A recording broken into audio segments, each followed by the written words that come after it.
Now, I shall turn straight to Professor Richard Falk, who is going to be talking to us about genocide, self-defense under international law.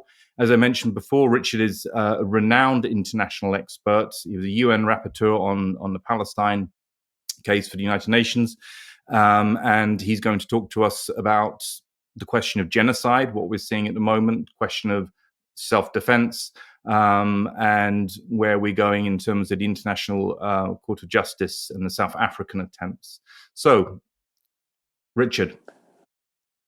Thank you, Piers. I'm very honored and pleased to be part of this panel, and I think it's very crucial to link the genocidal events in Gaza and, in a sense, in all of occupied Palestine to the configurations of empire in the post 9/11, post Cold War international environment, and not forgetting the Ukraine dimension while we focus on the Middle East.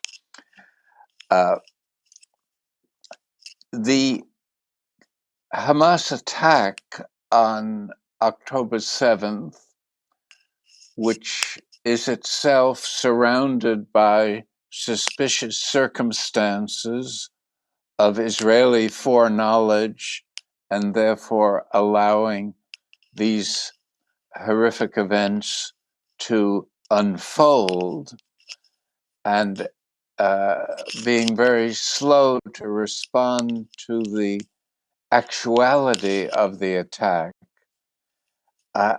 and the quickness with which it converted a limited instance of Palestinian resistance under Hamas's leadership into the pretext for launching this vengeful and genocidal onslaught on the civilian population of Gaza.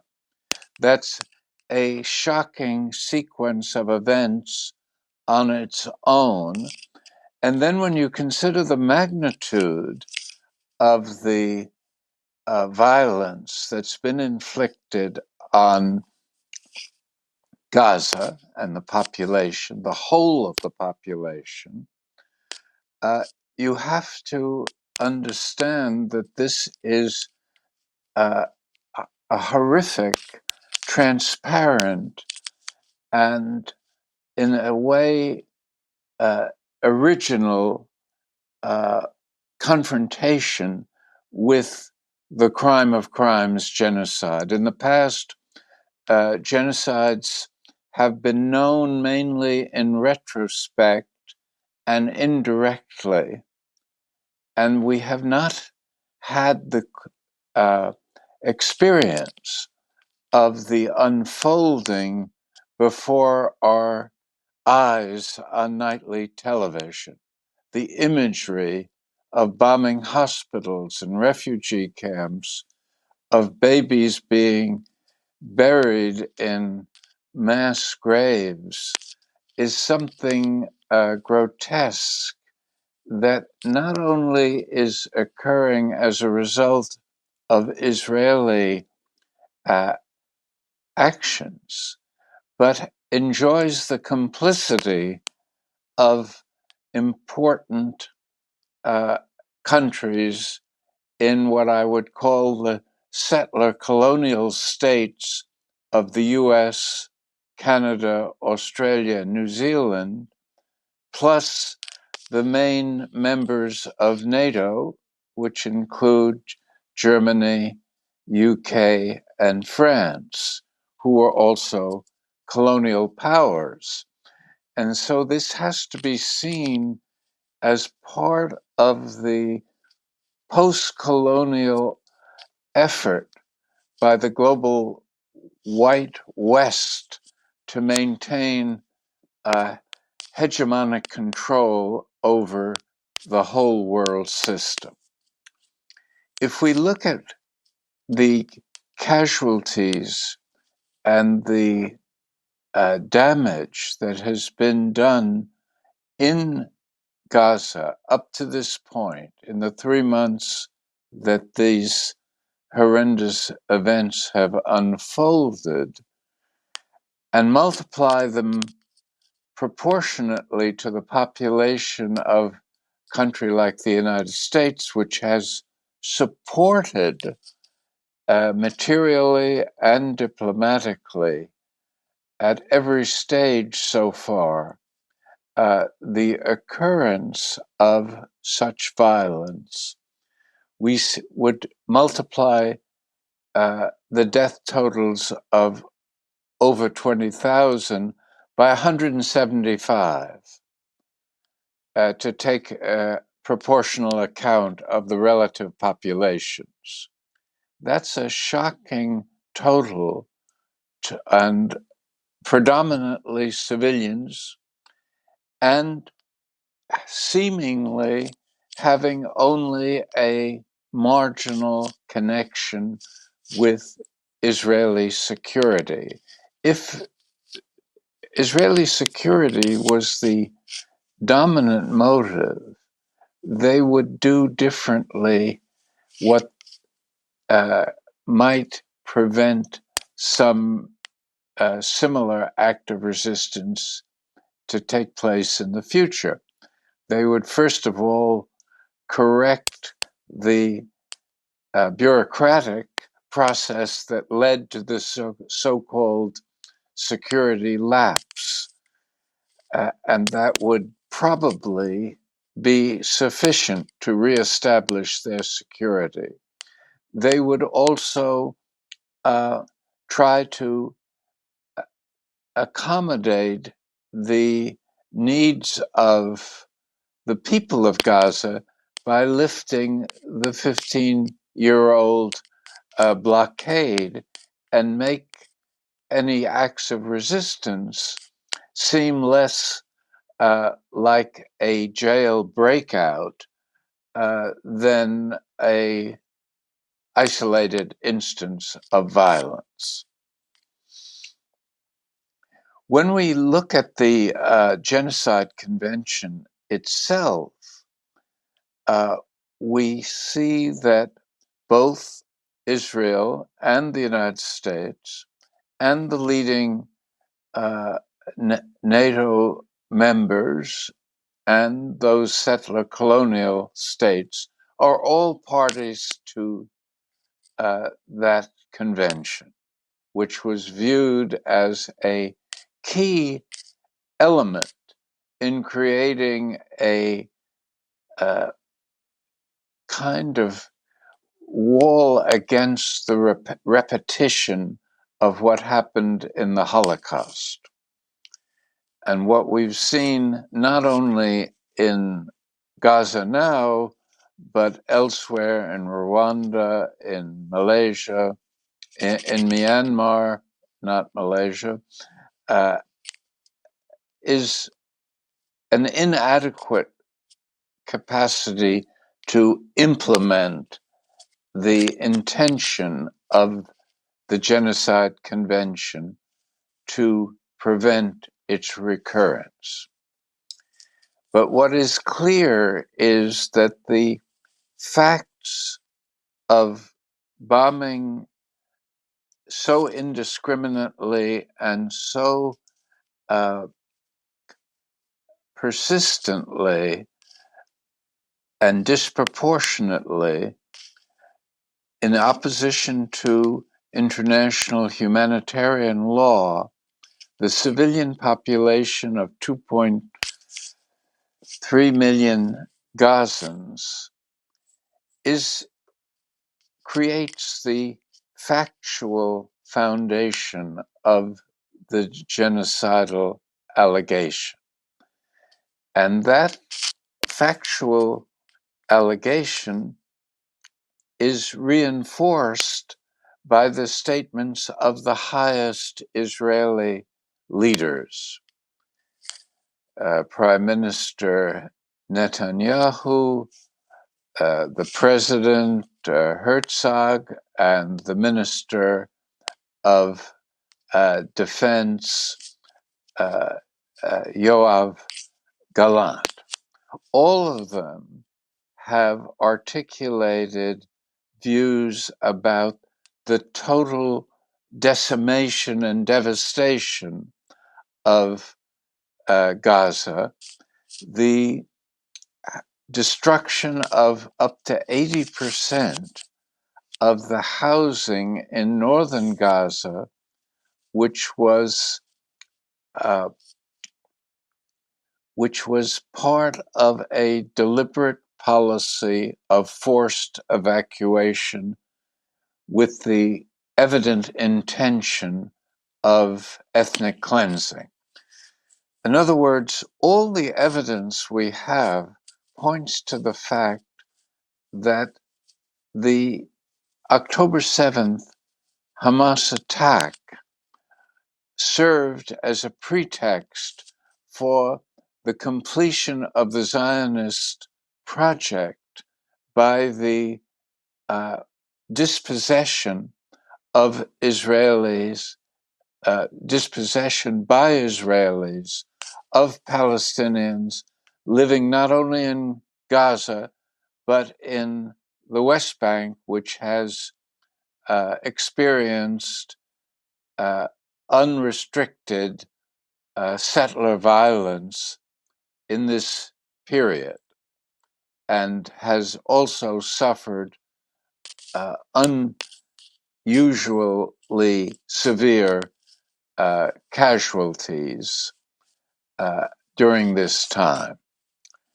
So what we have is a transparently evident instance of genocide that has been defended very weakly and without a substantive argument as a case of self-defense.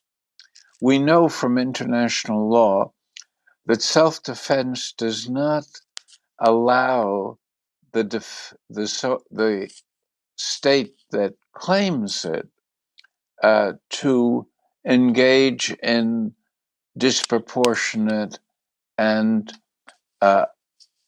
unlimited violence or to commit what would otherwise be crimes under the cover of claiming self-defense. And in this instance, the claim of self-defense is particularly weak because Gaza and the West Bank are occupied territories under the administrative responsibility of Israel as the occupying power since 1967. Israel has not implemented the unanimous Security Council Resolution 242 back in 1967, which called upon it to withdraw to the 67 borders, and instead has used that period to engage in unlawful territorial encroachments on the occupied territory of the West Bank through its extensive settlement network, which has 650,000 Israelis living there, and is really the death warrant of any realistic hope that a two-state solution could be achieved in light of this kind of territorial ambitious expansionism. So that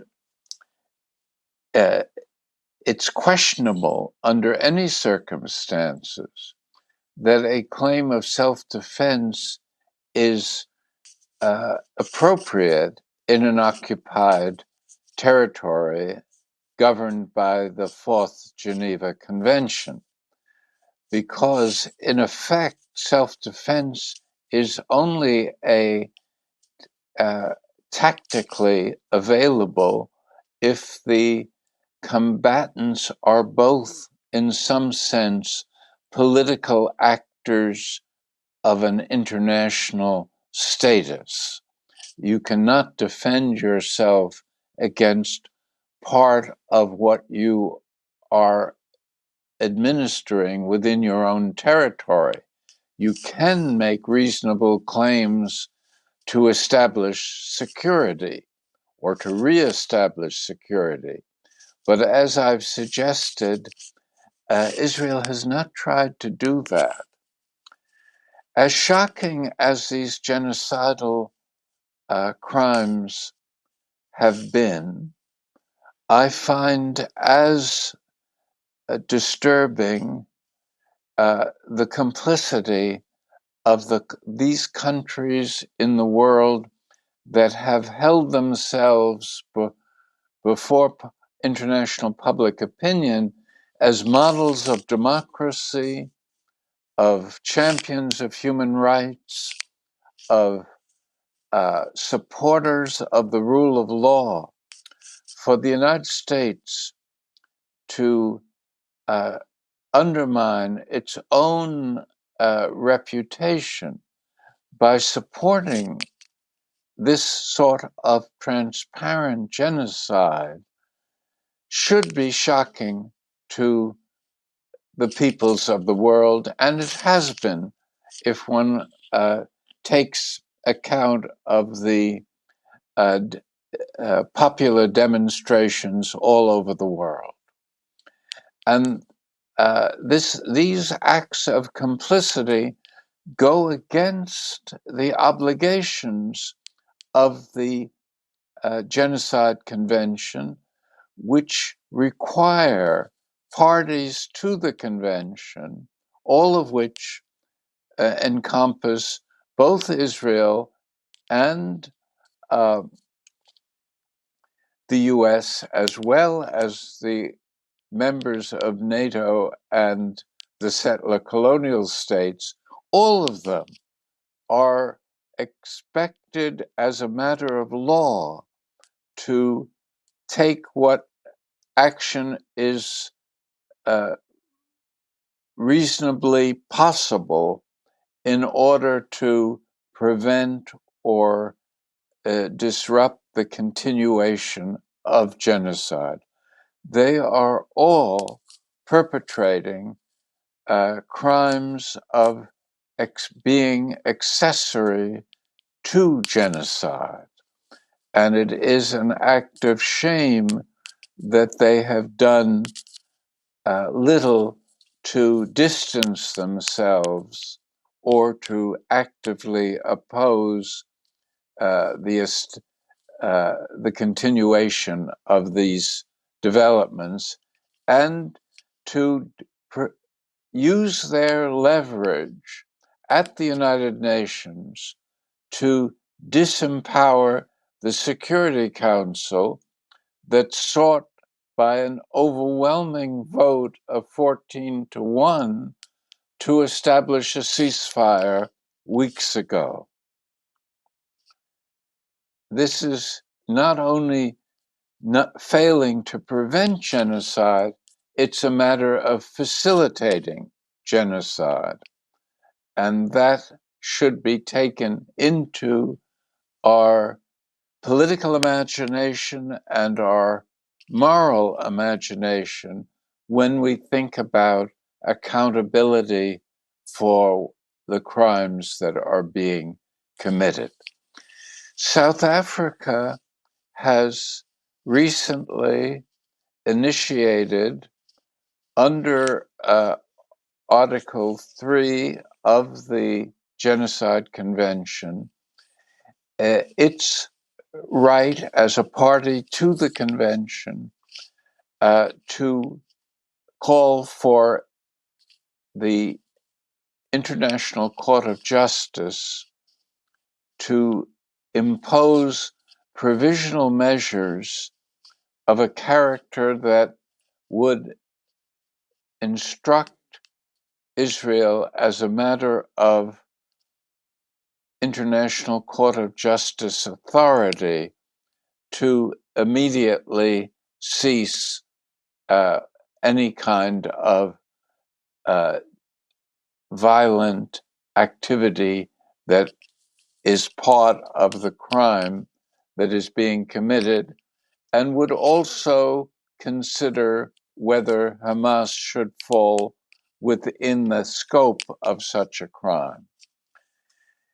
This is a serious challenge, both to the complicit countries to stand aside if the rulings that are expected in the coming weeks of the World Court do uphold the South African application that is calling for these immediate measures as a prelude to a decision on whether the allegation of genocide, which is contained in a 94-page document that goes through in agonizing detail the facts of genocide that have transpired in this period,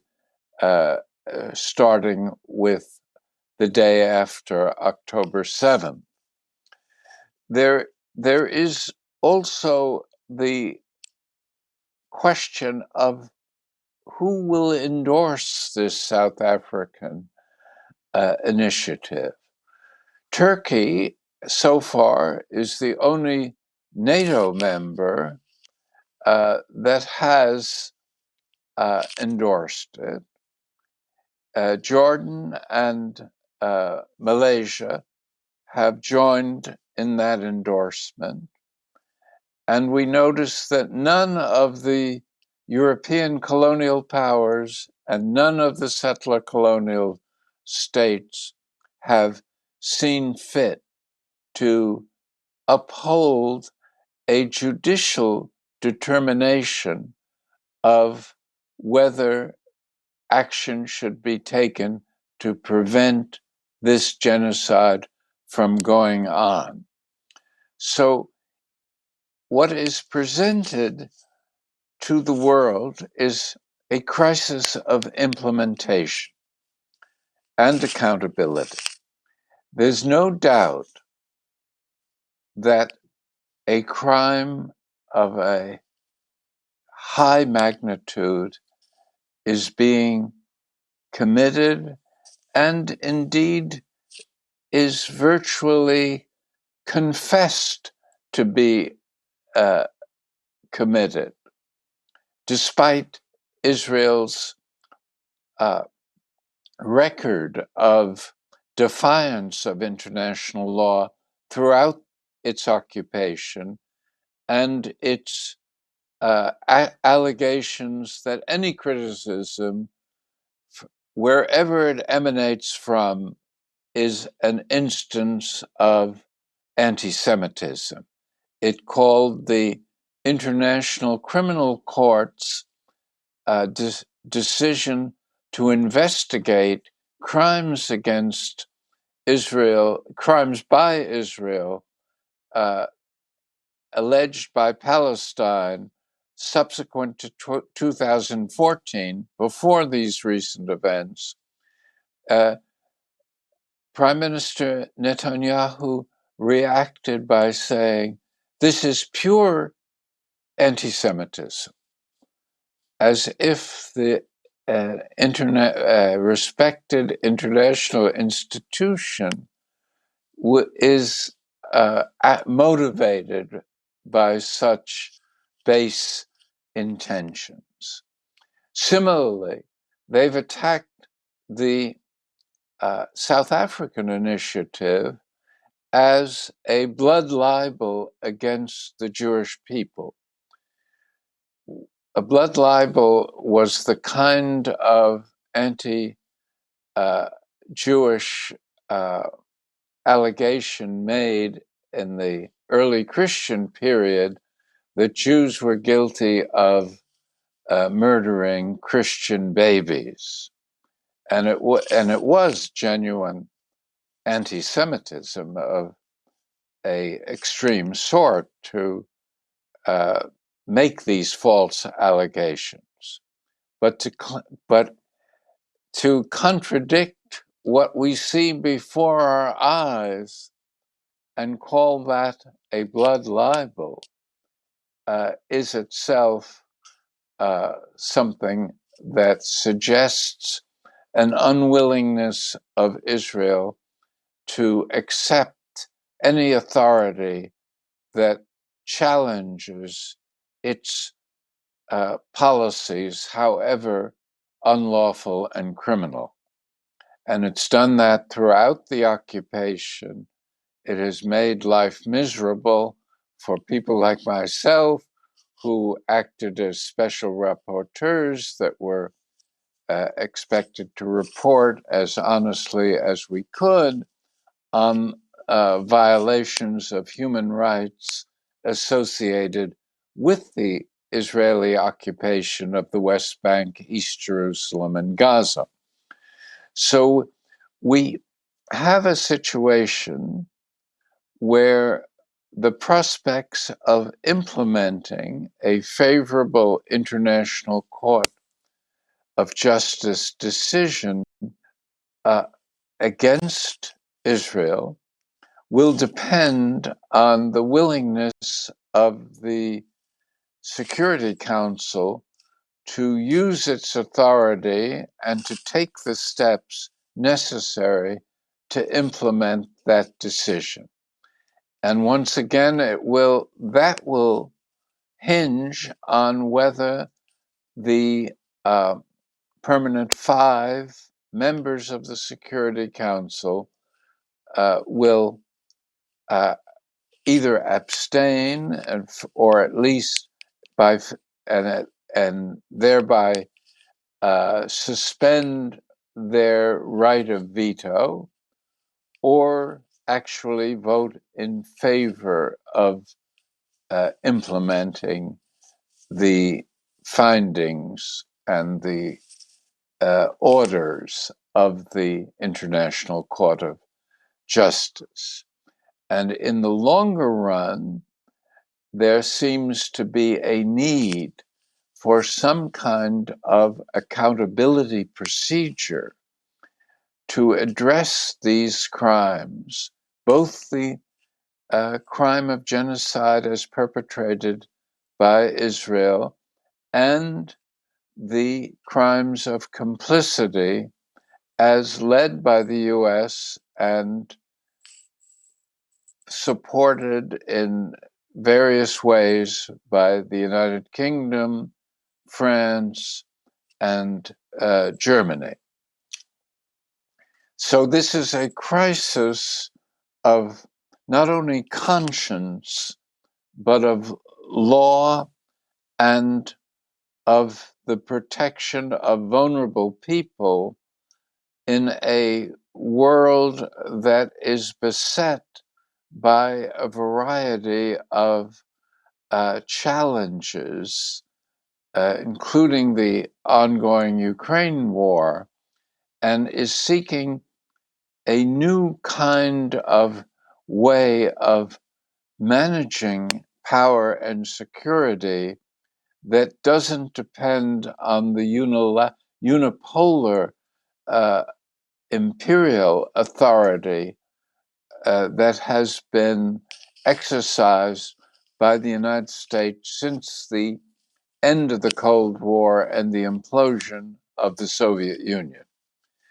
A new phase of international relations will emerge out of this crisis. In bringing my remarks to a close, I would also say there's a great danger that Israel will seek to widen the war in the region because it will be cornered politically which is beginning to be evident in some of the violence beyond the borders of Gaza itself. And it's cornered because it can neither prevail and convincingly declare some kind of victory that is credible, nor can it afford to lose given the investment it's made in terms of its own the lives of Israeli soldiers and citizens, and the damage it's done to its global reputation. It's no longer a legitimate state after this form of sustained behavior. It is condemned almost universally, and the peoples of the governments that are condemning it are seeking to exert pressure for some sort of implementation. So there is this moment of crisis and appeal to the peoples of the global West to rise in a way that exerts pressure on their own governments to take international law seriously, to promote at this late toxic stage justice for the Palestinian people. Let me stop there. Thank you, Richard, for that forensic and unequivocal assessment of what is happening at the moment in relation to the question of genocide. We'll also have many questions at the end in the panel discussion. Just strikes me that the weaponization of the term anti-Semitism, I think, is wearing thin, given what we're seeing in the Middle East at the moment. But that was a fantastic presentation.